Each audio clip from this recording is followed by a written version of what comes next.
¿Qué secreto ancestral se esconde en la sangre de un simple carpintero de Nazaret? ¿Y si te dijera que el hombre que crió al Mesías era en realidad un príncipe perdido, el último de un linaje real cazado por el rey más paranoico y sanguinario de la historia? Esta noche desenterramos una historia que creías conocer, pero te revelaremos la tensión, el miedo y la conspiración divina que rodearon al hombre conocido como José. Nos adentraremos en la Judea del siglo I, una tierra aplastada bajo la sandalia de Roma y gobernada con puño de hierro por Herodes el Grande. Un rey tan aterrorizado por las profecías que sus espías se escondían en cada mercado, escuchando susurros sobre un nuevo monarca, un libertador prometido que se levantaría de la estirpe de David. Y en el pequeño pueblo de Nazaret vivía un hombre que llevaba esa sangre real en sus venas, un hombre que había huido de la masacre que Herodes desató en su ciudad natal, Belén. Un hombre que intentaba olvidar su pasado y su linaje, pero el destino, orquestado por una fuerza celestial, estaba a punto de llamar a su puerta. El antiguo profeta Miqueas había escrito palabras que eran tanto una promesa como una sentencia de muerte, registradas en el capítulo 5, versículo 2 de su libro. Pero tú, Belén Efrata, pequeña para estar entre las familias de Judá, de ti me saldrá el que será Señor en Israel. Herodes conocía esta profecía, y su miedo lo convertía en una bestia acorralada, lista para devorar a cualquiera que amenazara su trono. José no lo sabía, pero él no era un simple artesano, era una pieza clave en un drama cósmico, y el telón estaba a punto de levantarse. El polvo del camino era un recordatorio constante del exilio autoimpuesto de José. Regresar a Nazaret era cerrar un capítulo de dolor, un intento de sepultar los fantasmas de Belén que lo atormentaban en sueños. Era un hombre marcado por la tragedia, un sobreviviente del linaje de David, que solo anhelaba el anonimato del serrín y la madera. Pero en Nazaret encontró algo inesperado, una joven llamada María, cuya gracia y profunda serenidad parecían un manantial en medio del desierto de Judea. Su encuentro no fue una casualidad, fue un eco de antiguas promesas, un hilo tejido por la mano de Dios. Mientras tanto, a kilómetros de distancia, en los pasillos de mármol de su palacio en Jerusalén, el rey Herodes no dormía. Su mente, envenenada por la paranoia, era un laberinto de miedos. Los historiadores como Flavio Josefo documentaron su obsesión. Consultaba a astrólogos de Babilonia y a videntes de Egipto, buscando respuestas sobre una estrella errante y un rey recién nacido. Cada nuevo templo que construía, cada acueducto y fortaleza, no eran monumentos a su grandeza, sino murallas contra la profecía que lo consumía. Financiaba estas obras con impuestos que dejaban al pueblo en la miseria, alimentando el fuego de la rebelión celote que ardía en las colinas de Galilea. Herodes veía la sombra de David en cada rostro, escuchaba el nombre del Mesías en cada susurro del viento, y sin saberlo, el objeto de su más grande terror, el descendiente real que tanto buscaba, estaba encontrando un nuevo propósito en los ojos de una joven en la humilde Nazaret. La aparente paz de Galilea se hizo añicos con el estruendo de las sandalias de una legión romana. No eran simples patrullas, era una fuerza de ocupación enviada para aplastar cualquier indicio de revuelta, un recordatorio brutal de quién ostentaba el verdadero poder. El aire se llenó de miedo. La violencia, antes un rumor lejano de las ciudades más grandes, ahora golpeaba las puertas de Nazaret. Familias que José y María conocían de toda la vida, sufrieron la arrogancia y la crueldad de los soldados. Una joven llamada Marta fue deshonrada, una herida abierta en el corazón de la pequeña comunidad. Este acto atroz sacó a José de su refugio de silencio. Su linaje real, aunque oculto, le había dado una sabiduría y una dignidad que no podían permanecer impasibles. No respondió con la espada, como sus sobrinos anhelaban, sino con el coraje de la diplomacia. Se enfrentó al centurión romano, no como un rebelde, sino como un líder, un hombre que hablaba con la autoridad de la justicia y protegía a su pueblo. Fue en medio de esta crisis, con la sombra del águila romana cerniéndose sobre ellos, que el compromiso entre José y María fue sellado. No fue una simple ceremonia familiar, fue un pacto solemne, la creación de un pequeño santuario de paz y fe en un mundo que se desmoronaba. Era un voto sagrado de protegerse mutuamente de la oscuridad que amenazaba con consumirlo todo, sin imaginar que la prueba más grande y aterradora estaba a punto de manifestarse. El universo entero guardó silencio cuando la luz entró en la humilde morada de María. No fue una visión apacible, ni un sueño sereno. Fue una presencia abrumadora, una fuerza que hizo temblar los cimientos de su realidad. Un enviado de Dios, un ángel del Señor, se materializó ante ella. Y sus palabras fueron un terremoto en su alma. El Evangelio según San Lucas, en el capítulo 1, versículo 28, registra el saludo que cambiaría la historia. Salve muy favorecida, el Señor es contigo. Le habló de un hijo, del trono de su antepasado David, de un reino que no tendría fin. Y luego, la revelación más imposible y peligrosa. El Espíritu Santo vendrá sobre ti, y el poder del Altísimo te cubrirá con su sombra, por lo cual también el santo ser que nacerá será llamado Hijo de Dios. En una sociedad donde la ley de Moisés castigaba el adulterio con la lapidación, este mensaje divino era también una sentencia de muerte. ¿Quién le creería? ¿Cómo podría explicar lo inexplicable a José, a sus padres, a una comunidad que vivía bajo la estricta ley, cargada con este secreto celestial y aterrador? María emprendió un viaje desesperado a las montañas de Judea para ver a su prima Isabel. No era una simple visita familiar, era la búsqueda de un milagro que confirmara el suyo, un ancla en la tormenta de lo imposible. Y la encontró. Al escuchar la voz de María, Isabel, anciana y estéril, ahora en su 6º mes de embarazo, exclamó con una certeza divina: ¿por qué se me concede esto a mí, que la madre de mi Señor venga a mí? En ese instante, 2 mujeres, unidas por milagros imposibles, se convirtieron en las guardianas del secreto más grande de la humanidad. La paranoia de Herodes alcanzó su punto álgido. Un edicto imperial, llegado desde la misma Roma y firmado por César Augusto, ordenaba un censo de todo el mundo conocido. Para el emperador, era una simple herramienta de administración y recaudación de impuestos. Pero en las manos de Herodes se convirtió en el arma perfecta, una red con la que pretendía atrapar a su fantasma. El decreto exigía que cada hombre se registrara en su ciudad de origen. Era un plan diabólico en su simplicidad. Obligaría a cada descendiente de David a viajar a Belén, la cuna de su linaje, reuniendo a todos sus potenciales rivales en un solo lugar para ser contados, identificados y vigilados.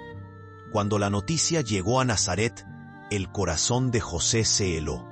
Las palabras de María, que aún resonaban en su mente como una mezcla de milagro y locura, ahora adquirían una urgencia terrible. El viaje a Belén ya no era solo una obligación cívica, era una marcha forzada hacia la ciudad de sus pesadillas, el lugar donde la espada de Herodes ya había derramado la sangre de su familia. Ahora debía guiar a una joven, embarazada en circunstancias que desafiaban toda lógica y ley humana, directamente al centro de la trampa del rey. Cada paso del camino estaría plagado de peligros, bandidos en los desfiladeros, patrullas romanas en los caminos y, sobre todo, la omnipresente amenaza de los espías de Herodes. La elección era imposible: quedarse y arriesgarse a ser descubierto, o caminar hacia la boca del lobo, rezando para que la mano de Dios los protegiera del monstruo que los esperaba. Belén, para el mundo, era solo un pequeño pueblo en las colinas de Judea, pero para José era un cementerio de recuerdos, una ciudad de fantasmas. Al llegar, el frío no provenía del aire de la noche, sino de los rostros de la gente. Las puertas no se cerraron por falta de espacio, sino por exceso de miedo. Los rumores habían corrido más rápido que ellos. Un descendiente de David, un hombre del linaje real, había regresado, y nadie quería la atención que eso atraería. El famoso rechazo en la posada no fue una simple falta de hospitalidad, fue una condena silenciosa, una comunidad aterrorizada que le daba la espalda a uno de los suyos por miedo a la ira de Herodes. Expulsados y olvidados, encontraron refugio en el lugar más humilde imaginable. Una cueva utilizada como establo, rodeados del calor animal y el olor a paja. Y fue allí, en la oscuridad, en el punto más bajo del rechazo humano, donde ocurrió el evento más grande de la historia. El Evangelio de Lucas lo describe con una simplicidad sobrecogedora en el capítulo 2, versículo 7. Y dio a luz a su hijo primogénito, y lo envolvió en pañales y lo acostó en un pesebre. En medio de la suciedad y la pobreza, en la más absoluta oscuridad, una luz divina entró en el mundo. Y mientras la ciudad de sus antepasados dormía, ajena al milagro, los cielos no pudieron contener la noticia.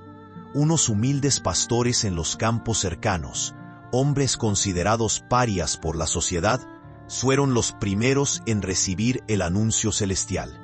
Se convirtieron en la primera señal de que, aunque el mundo lo había rechazado, el cielo estaba prestando mucha atención.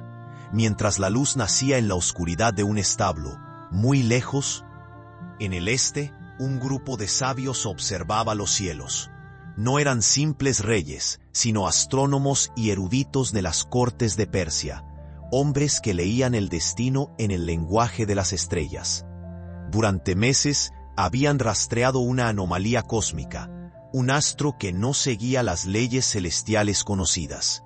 No era una estrella fugaz ni un cometa, se movía con propósito, una baliza celestial que, según sus antiguos textos, anunciaba el nacimiento de un rey de poder sin precedentes en Judea. Guiados por este mapa estelar, emprendieron un viaje épico a través de desiertos y montañas. Su camino, sin embargo, los llevó a cometer un error casi fatal. Asumiendo que un rey nacería en un palacio, se dirigieron directamente a Jerusalén, al corazón del poder y la paranoia, la corte de Herodes el Grande. Su pregunta, registrada en el Evangelio de Mateo, capítulo 2, versículo 2, fue como una chispa en un polvorín. ¿Dónde está el rey de los judíos que ha nacido? Porque su estrella hemos visto en el oriente, y venimos a adorarle. Al escuchar estas palabras, Herodes sintió que el suelo se abría bajo sus pies. El fantasma que lo había atormentado durante años, ahora tenía una confirmación cósmica. Ocultando su terror tras una máscara de piedad, convocó a sus escribas, quienes le confirmaron la profecía de Belén. Con una astucia helada, envió a los magos en su camino, diciéndoles: «Id allá y averiguad con diligencia acerca del niño, y cuando le halléis, hacédmelo saber, para que yo también vaya y le adore».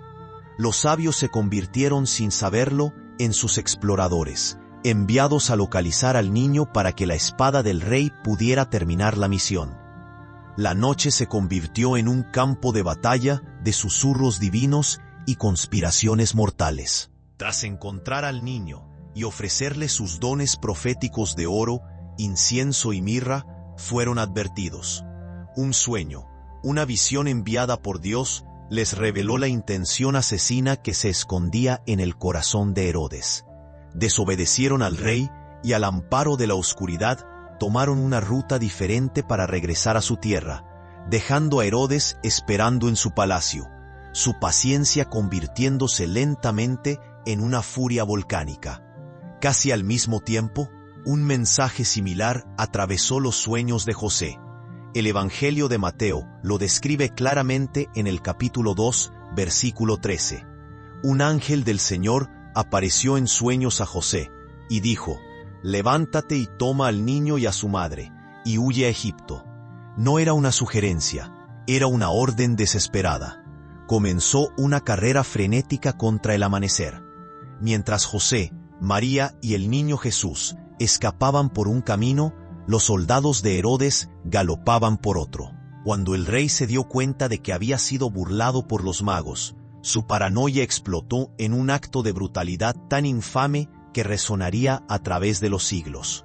Desató a sus soldados sobre el indefenso pueblo de Belén, con una orden simple y monstruosa: matar a todo niño varón de 2 años o menos.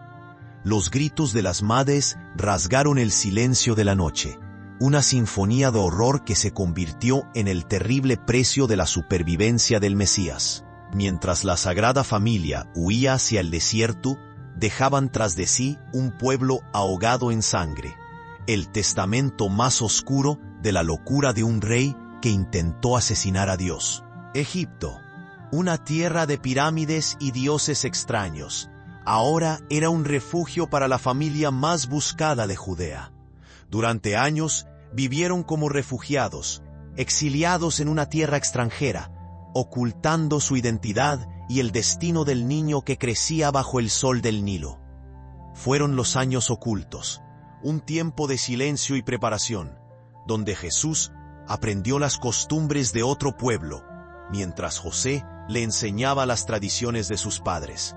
En Nazaret, la vida continuaba bajo el yugo de Roma y la casa de Herodes. Pero el tirano que había masacrado a los inocentes no podía escapar de su propio juicio. El historiador Flavio Josefo narra con detalle espeluznante el final de Herodes el Grande. Una enfermedad horrible que consumió su cuerpo, una muerte lenta y agonizante que fue un reflejo de la podredumbre de su alma. La noticia de la muerte del monstruo llegó finalmente a Egipto, y con ella, una nueva instrucción divina para José en sueños. Era seguro regresar.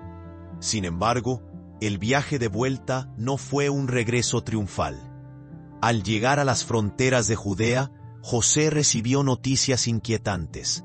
El reino de Herodes había sido dividido, y Judea ahora estaba bajo el gobierno de su hijo, Arquelao, un hombre que había heredado toda la crueldad de su padre, pero nada de su astucia.